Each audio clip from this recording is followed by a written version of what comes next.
যে আমার কাছে না কিছু মাঝে মাঝে অবাক লাগে যে মানুষের চরিত্রটা দেখতে, পৃথিবীর সব দেশের চরিত্র দেখতে ভালো লাগে। আমার কাছে মাঝে মাঝে আশ্চর্য হই যে আমরা কত রঙের মানুষ, আমরা আর কত নেগেটিভ। অতীতে কে কি করেছে সেই জন্য আমাকে একই পথে চলতে হবে, আমি সেটাকেও মনে করি না। এদের দ্বারা অনেক সব শ্রেণী পেশার মানুষের মধ্যে ভালো খারাপ আছে। আমরা কি এই কথা বলতে পারি না? ইয়েস, আমি বলছি না যে Awami League is a perfect, only perfect party in the whole world, in Bangladesh. জনাব শামীম ওসমান, আপনাকে আমাদের অনুষ্ঠানে স্বাগত জানাই। বাংলাদেশের রাজনীতিতে শেখ হাসিনা গত 15 বছর যে দুঃশাসন, যে অপকর্ম চালিয়েছেন, তাকে শক্তিশালী করতে তার পাশে থাকতে আপনার একটা সক্রিয় অবস্থান ছিল। আপনার কাছে একটু আমরা এটা শুনতে চাই। ভারতে পলাতক আছেন মাননীয় প্রধানমন্ত্রী শেখ হাসিনা, এবং আমি বিষয়টাকে আগের থেকে আজ করছিলাম যে এরকম কিছুটা ঘটনা ঘটতে পারে। আমি এই কথা দিয়ে এটা প্রমাণ করতে চাই না যে ওনারা করেছেন দেখে আমাকে করতে হবে, এটা আমি বলতে চাই না। আমাকে দলের থেকে জানানো হয়, সরকার প্রধান থেকে প্রধানমন্ত্রী জানান যে আমার উপরে হামলা হবে। ইট ইজ ট্রু যে আমাকে দেশ ছেড়ে যেতে হয়েছে, এবং আমি যে দেশ ছেড়ে গেছি সেটা জাতির পিতার কন্যা মাননীয় প্রধানমন্ত্রীর একবার না কয়েকবারের নির্দেশের পরিপ্রেক্ষিতে।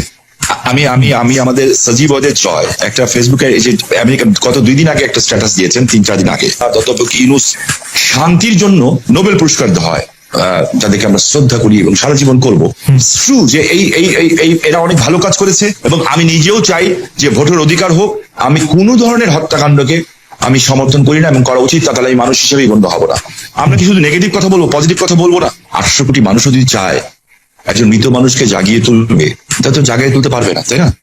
তো একজন মানুষকে আমি গুম করে দিব, খুন করে দিব, এই বিষয়টাকে আমি একজন মানুষ হিসাবে, আমি যদি মৃত্যু হয়ে যায় আমি কোনোদিন এটাকে সাপোর্ট করবো না।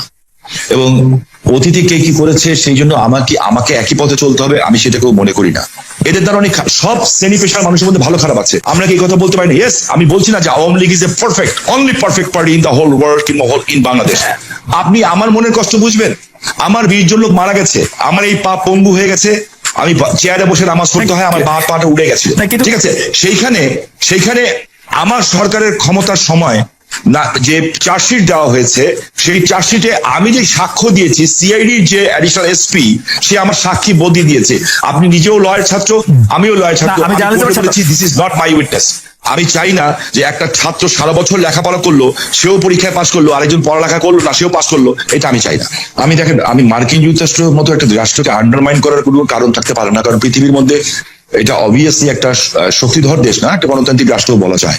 যে আমার কাছে না কিছু মাঝে মাঝে অবাক লাগে যে মানুষের চরিত্রটা দেখতে, পৃথিবীর সব দেশের চরিত্র দেখতে ভালো লাগে। আমার কাছে মাঝে মাঝে আশ্চর্য হই যে আমরা কত রঙের মানুষ, যে আমরা আর কত নেগেটিভ কথা বলবো। আমরা পরে যখন আবার আপনার কাছে আসবো, বিএনপির সাথে বর্তমান আপনার সম্পর্ক এবং সেইটা নিয়ে আমরা কথা বলবো, তার আগে আমরা একটু জনাব আন্দালিব রহমান পার্থের সাথে আমরা একটু কথা বলতে চাই। জনাব আন্দালিব রহমান পার্থ, আপনি একজন রাজনীতিবিদ হলেও আমি আপনাকে খুব রেট করি একজন রাজনৈতিক বিশ্লেষক হিসেবেও, যে মানে যেহেতু আপনি টক শোতে প্রচুর আপনাকে কথা বলতে হয়, অনেক প্রশ্নের জবাব দিতে হয়, এবং অনেক ক্ষেত্রে আপনাকে বিভিন্ন ভবিষ্যতে কথা বলতে হয়, এবং এর অনেকগুলি, আমার স্বীকার করতে দ্বিধা নেই, অনেকগুলি মিলেও যায়। আমি এই জন্য আপনাকে একটু ফরওয়ার্ড লুকিং প্রশ্ন করতে চাই যে গত কয়েক বছর ধরে জনাব তারেক রহমানই আসলে বিএনপির হাল ধরে আছেন। বেগম খালেদা জিয়া চিকিৎসার জন্য লন্ডন গেলেন, শেখ হাসিনা জনরোষে বাংলাদেশ থেকে বিতাড়িত। রাজনীতির এই পরিবর্তনটা আপনি আসলে কিভাবে দেখছেন? নতুন নেতৃত্বে নতুন রাজনীতির সূচনা কি হতে চলেছে? বিশেষ করে 90-এর পর যদি আমরা আওয়ামী লীগ ও বিএনপির শাসনকাল যদি বিশ্লেষণ করি, সরকারে বা ক্ষমতায় এলে মানে এটা একটা এই প্রশ্ন বারবার হচ্ছে যে তারা যে গণতান্ত্রিক থাকবেন, কর্তৃত্ববাদী হবেন না, সেরকম কি মনে হচ্ছে? মানে এই নেতৃত্বে যারা আছেন, এটা তো অবশ্যই ঠিক, জনাব তারেক রহমানই আসলে 20-22 বছর ধরে অন্ততপক্ষে দলের ডেপুটির হালটি ধরে আছেন, কিন্তু মানে এই নেতৃত্বের ক্ষেত্রে কোনো পরিবর্তন আসছে? ব্যক্তি মানুষ না, আদর্শের, দৃষ্টিভঙ্গির আপনি কিভাবে দেখছেন?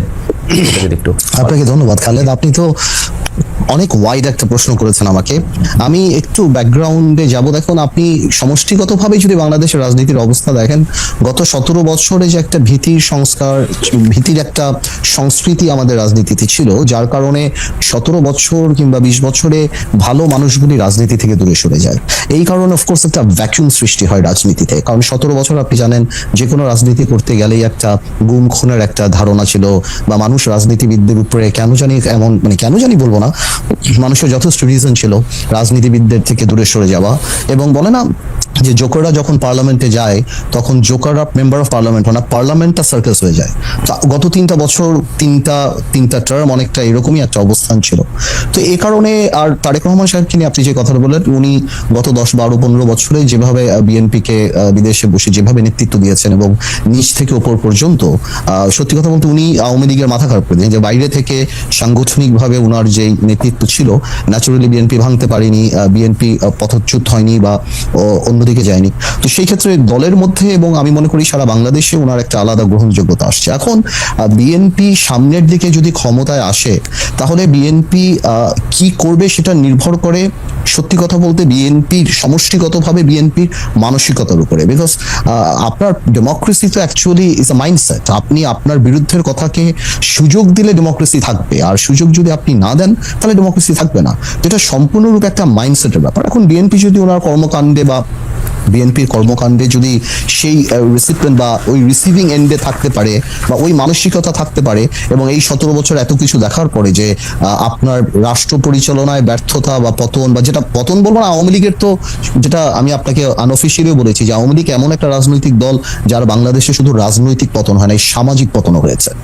যে এই ধরনের সামাজিক পতন আগে হয়নি, বিকজ আওয়ামী লীগের অবস্থানটা, আওয়ামী লীগের অ্যাট্রসিটিটা, আওয়ামী লীগের দুর্নীতি বা সবকিছু একটা হাউস ওয়াইফের কাছে, একটা সাধারণ শিশুর কাছেও চলে গিয়েছিল, এবং এই লাস্টে যে গণহত্যাগুলি। তো আমি সেটাই বলবো যে এখন তো আর নির্দিষ্ট শত্রু লাগবে না আমাদের পতনের জন্য। আমরা যদি আওয়ামী লীগ থেকে শিক্ষা না নেই, আমরা যদি ডেমোক্রেসি প্র্যাকটিস না করি, তাহলে অদৃশ্য শত্রু আমাদেরকে সেটা করে দিতে পারে। তো আমার মনে হয় ভবিষ্যৎ তো আর আমি বলতে পারবো না, এটা এর উপর নির্ভর করে। আজকে পর্যন্ত আমি আমার জায়গা থেকে বিএনপির সাথে যতখানি কথা বলেছি, যতখানি রাজনীতি করছি, আমি যথেষ্ট অ্যাকোমোডেটিভ। এবং আপনি যদি ইদানিংও দেখেন বিএনপির 31 দফা থেকে আরম্ভ করে অন্য সবকিছু, বিএনপি আমাদের সবার সাথেই কথা বলছে, সবার কাছ থেকে ড্রাফট নিচ্ছে, সবার কাছ থেকে উপদেশ নিচ্ছে, তারপর ওনারা এটা বাস্তবে আসছে। তো আমি যথেষ্ট অ্যাকোমোডেটিভ নেচার বিএনপির দেখতে পাচ্ছি। সো ইনশাল্লাহ আমি প্রোগ্রেসিভ থিঙ্কিং, আমি মনে করি আর খারাপ কি হবে, ইনশাল্লাহ ভালোই হবে। এখনকার গুম খুন নিয়ে আপনি আসলে কি বলবেন? যে সরকারের জায়গা থেকে এটি বারবার অস্বীকার করা হচ্ছে, কিন্তু এটি একটি বাস্তবতা। এই বাস্তবতাকে শামীম ওসমান কিভাবে দেখে, আমাদের যদি খুব সংক্ষেপে একটু বলতেন। আমি আপনাকে একটা জিনিস স্পেসিফিক্যালি বলতে চাই খুব পরিষ্কার ভাবে। আমি একজন হিউম্যান বিং হিসাবে আমি কোনো ধরনের হত্যাকাণ্ডকে আমি সমর্থন করি না, এবং করা উচিত তাহলে আমি মানুষ হিসেবেই গণ্য হব না। আমরা কোনো খারাপ জিনিসকে আমরা আশা করি না। আমার যে বক্তব্যটা হচ্ছে, আমি কোনো কিছু গোপন করে কথা বলতে শিখি নেই, কারণ আমি সাদাকে সাদা বলার, কালাকে কালো বলার। বাট আমার তার আগে আপনার মাধ্যমে খালেদ ভাই, আমি কালকে বাঁচবো না জানি না, আপনি একটা ভালো জায়গায় আছেন, জার্মানি একটা ডয়েচ টেলিভিশনের সাথে আছেন। আমি আপনার কাছে অ্যাপিল করছি, রিকোয়েস্ট করছি, যদি অ্যাম্বাসাডারদের সাথে কথা বলতে পারি, কিংবা বিদেশে যেয়ে যদি বড় বড় মন্ত্রী মিনিস্টারের সাথে কথা বলতে পারি, আমি কিছু অভিযোগ দিব।